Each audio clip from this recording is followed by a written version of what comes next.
In this episode, you'll hear yet another on-location conversation, this time in Montreal, Canada. I had the privilege of attending and hosting Kijiji Auto's Dealer Talk X, where I got to meet and then interview Doug Lip. If you're not familiar yet with Doug, you're missing out, man. He's the former head of training for Disney University and the best-selling author of Disney U. In addition, he's a global consultant for some of the biggest brands around the world. Now, if you remember, I mentioned him in a previous episode of the podcast, but today you'll get to hear directly from Doug himself. But before we dive in, make sure you're subscribed to the Dealer Playbook wherever you're listening to this right now. And if we're not connected on Facebook and Instagram, come on, dude, let's do this. Let's commit. Now, on to my conversation with Doug Lip. Here we go.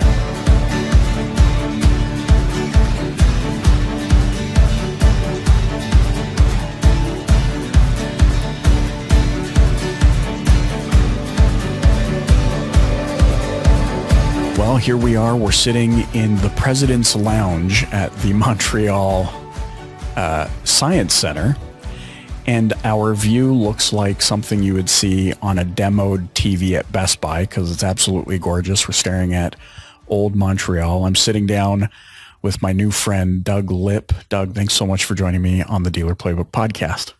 Michael, it's my pleasure, and I'm sitting here listening to your intro. I've never heard one quite as descriptive as that, so kudos. Well, I've realized now 145 or 6 episodes in that they can't see what I'm looking at.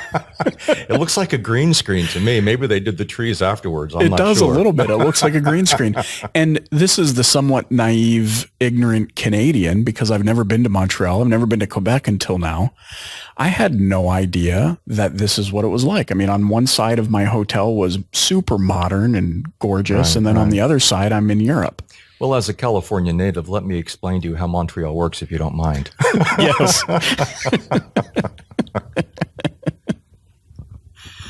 So, something that I think has been extremely fascinating. First of all, I had the pleasure of hearing you in Calgary first.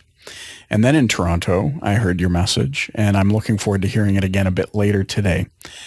Something that I believe so deeply in, you explain in your presentation as, I guess, Disney's 4 keys, a foundation that they found to success. I mean, and no better person to speak on these than you, the former head of training for Disney University.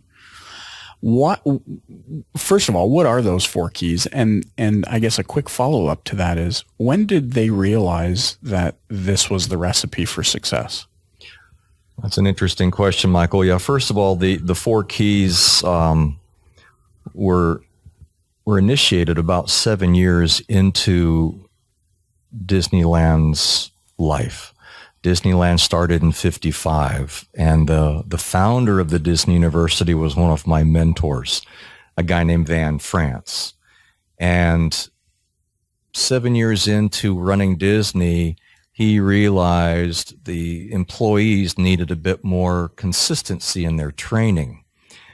Given the increase in guest count, the increase in employee, called cast members, the employee count was rising rapidly, and he knew that there needed to be more consistency in the application of training curriculum. So he and a guy named Dick Nunes, who he had hired, and ultimately Dick became the president, the chairman of Outdoor Recreation, they came up with the 4 keys that you referenced a few moments ago, and they go in order of safety, and then courtesy, and then show. And then originally it was capacity, and that has evolved into efficiency. So safety, courtesy, show, efficiency is what every cast member, current or former, has ingrained in their head as, how do we create the happiest place on earth? And that's really the essence of how Disney, over the 6+ decades it's been in existence in Anaheim, California, and 12 theme parks around the world, has transcended linguistic differences, cultural differences, generational differences, geographical differences, with the 4 simple keys to success of how do we create the happiest place on earth. And that's really what I work with a lot of companies on, is they get caught up in their taglines and their why do we exist and all the fancy marketing stuff, yet they fail to create the essential stepping stones on how do we do that. Which brings me to the how do we do that? Because I think a lot of businesses look at something like that and they go, oh, this seems so intangible. That sounds like it's going to cost a lot of money. So if you're an organization that knows something needs to change, you've been chasing the numbers for so long, you're looking at your regional competitive data, and you're seeing that maybe you're falling behind or you're leading the pack, and boy, we don't have to do anything about this then. Where does an organization or a leader start with implementing this same type of foundation for success? Sure. Well, I always like to go to the people that matter the most, and that's my employees and my customers. All too often you get these task forces that sit in locked rooms and try to figure out what they're going to do, and they don't really listen to the customer or the employee. So I would start with the end in mind and ask the people that bring that brand to life, which is your employees, likewise those who purchase your product or your service, your customers. And how could you as a leadership team simplify the life of the employees so they in turn could simplify the life of the customers? Because frankly, we're all selling comparable things. We're all in the commodity business. And one of the ways that I see with my clients worldwide, large and small organizations, those who step away from the pack are the ones that get that laser focus on how do we simplify the experience for our employees, despite the complexity of what we provide, so that they in turn can simplify the experience of our patients, our customers, our guests, whoever you identify that pays the bills. It reminds me of, and oh shoot, I wish I had it in front of me. Was it Einstein that said you need to be able to explain it to a 6-year-old? Like it's too difficult if a 6-year-old couldn't understand it, or something along those lines. Right. And I think, I agree totally with what you're saying. I think sometimes we might make this the customer experience or the cast member or employee experience too difficult, because we add in all these layers of HR and stipulations and salaries and all these sorts of things. Right. But we also look at this I guess the narrative of what we're talking about, we typically look at from the leadership angle. Mm-hmm. What responsibilities does a cast member or an employee have to get the most out of, I guess, their experience and also servicing the customer? Well, it's an interesting question. I think that probably starts in the interview phase, is that a potential employee or potential cast member needs to understand what they're getting involved in. And the best organizations are those that make very clear at the outset of the interview process what we expect of you and elicit what you expect from us, because all too often I see organizations that run a very quick cursory check on somebody, have a quick interview, make sure they've got a heartbeat, you've got a pulse, boom, you're hired, as opposed to, is there an organizational or a cultural fit? So one of the mantras that I use with my clients is go slow to go fast. And it's very similar. I'm going to go back to the 4 keys you mentioned earlier: safety, courtesy, show, efficiency. Efficiency or capacity is where you make the money. Safety, courtesy, and show is setting up the culture and making sure that you've got a really watertight hull in this ship. And those organizations and those owners and those leaders that have a short-sighted, quick profit mentality will not survive in that game.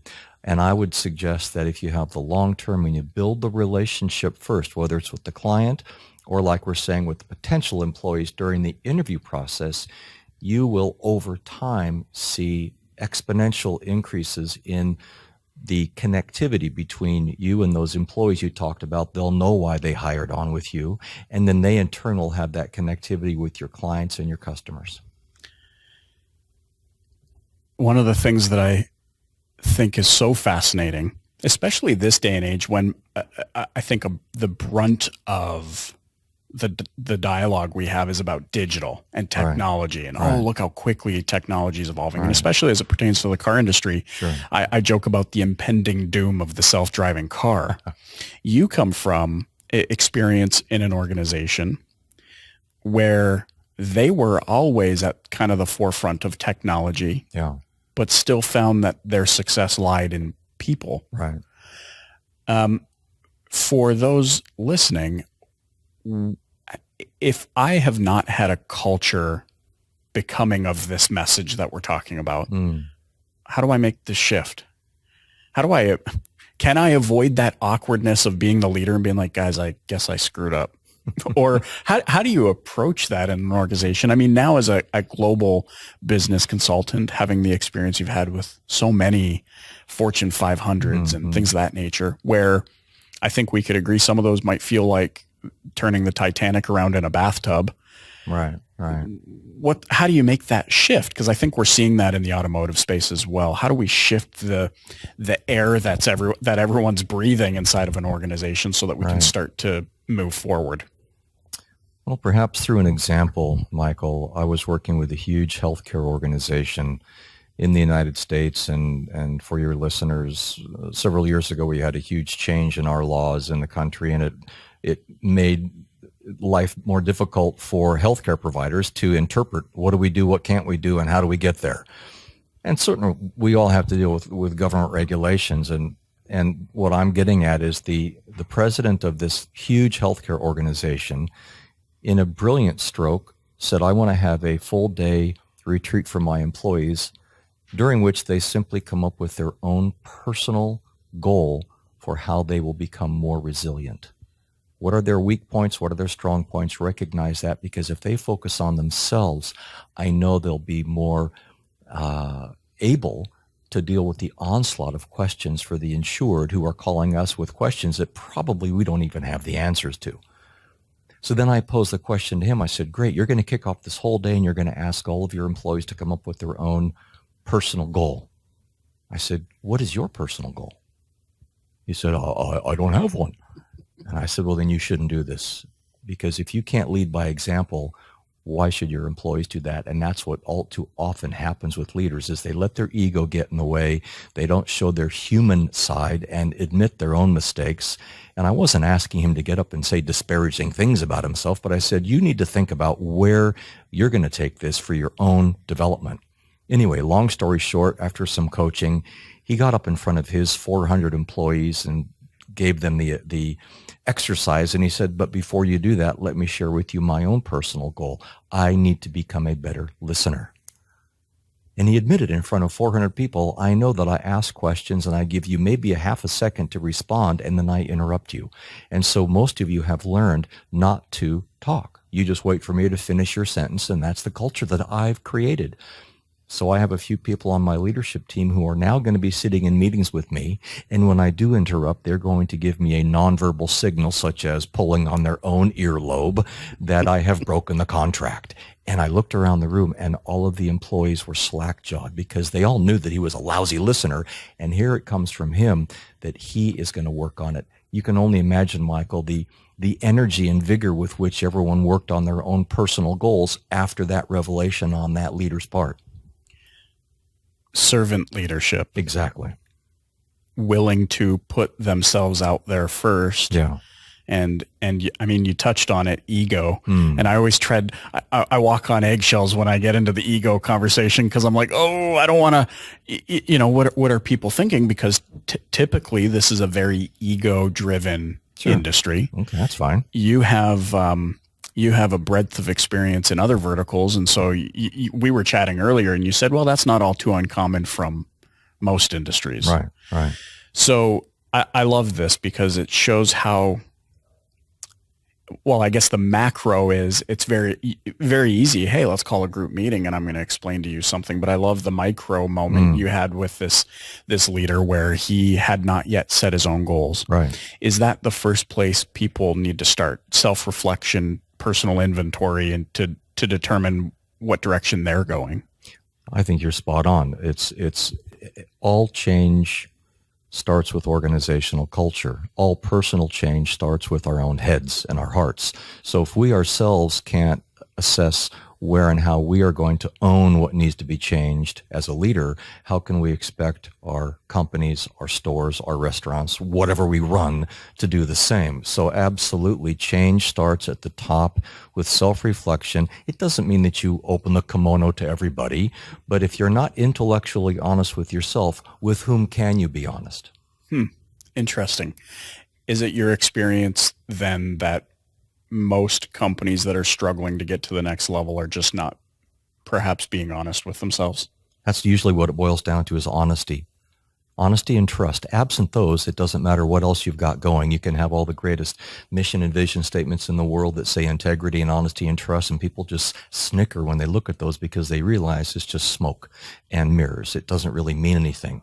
And so I would argue that you have to have that leadership team recognize their strengths. How are we going to maximize them? Recognize their weaknesses.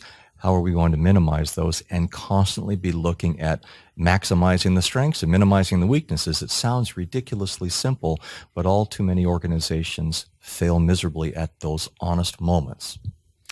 Shifting the dialogue a little bit here, because I don't want to linger too much on Disney, especially because I'm going to be there in a couple of weeks. The kids don't know yet, but I'm going to be there and I'm going to have an overload of Disney. But in your experience now with other, all of the other corporations that you've consulted, in context of where we are at in the automotive industry today, well, let me back up. I fell into the abyss of never-ending suggested videos on YouTube, and I came across a Jim Carrey interview. He was on Real Time with Bill Maher, and I don't really watch that show, but I saw Jim Carrey, and I thought he's hilarious, and Go Canada, and that sort of thing.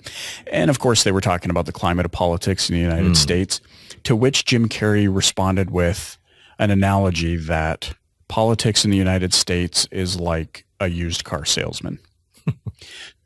and we seem to perpetuate this message, this stigma that looms over the car industry of, oh man, they're untrustworthy. They, negotiation, I'm scared of them, and all these sorts of things. And that message kind of gets perpetuated out through mass media, and generations pass that down. Right. In your experience, because I know it can't just be the car business. Sure. Insurance salespeople, for starters. Yeah. If we're working internally, how do we also shift the message to the customer? Like, how does the customer base catch on to this? Do you know what I mean? Like, how do we start shifting their perception?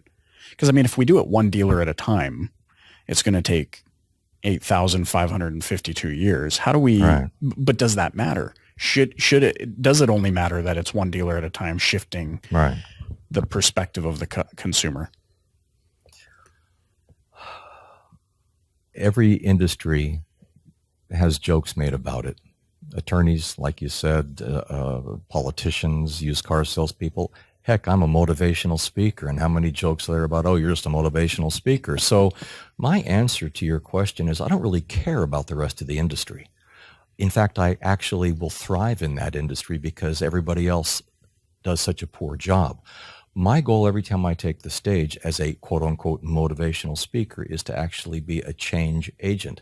The best attorneys that I work with want to turn around in the eyes of their clients that the attorneys are all sharks, and the auto dealerships or the doctors or the politicians, if you stand out from your competitors as being technically competent and also having a heart that beats warm blood, you are already head and shoulders above the competition. So my question is, why would you not take advantage of the low threshold or the low bar over which you need to leap to stand out relative to your competition? So thrive in that environment. Don't cogitate and worry about it.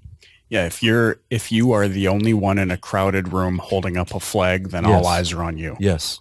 In fact, I have another example of a different industry, but it's the fast food quick serve industry, and I was doing a program for 400 or 500 of one brand. I won't mention the brand, but one of the owner operators got up with his wife and said, I want to congratulate all of the rest of the people from my city. And I've got about 15 competitors in this room.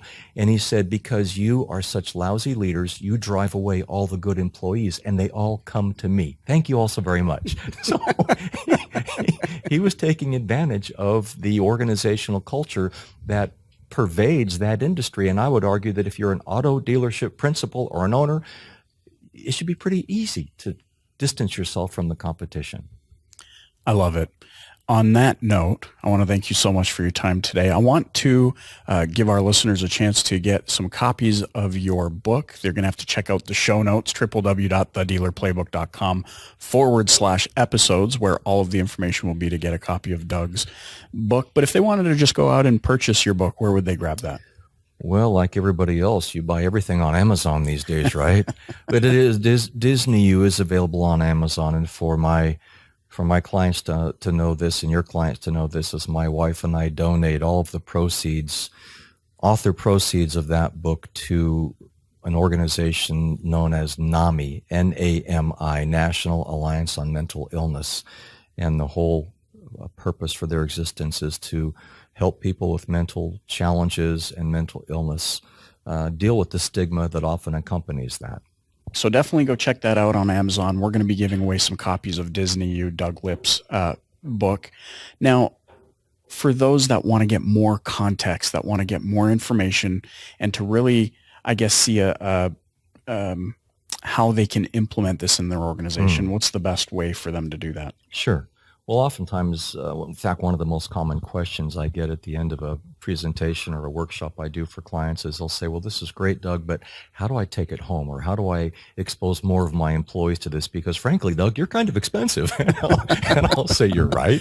And so my wife and I have created, with the help of a really talented team, an online training program that is either self-led or it's facilitated by folks that we have worked with, some former Disney folks as well, who are master trainers.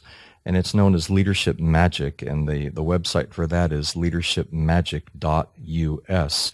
And it's a series of 40 plus videos. And I'm always in the studio creating new content. It's a 100 plus page workbook that is chock-a-block full of fun cartoons and takeaways for clients of every ilk to assess the things that you and I have been talking about today.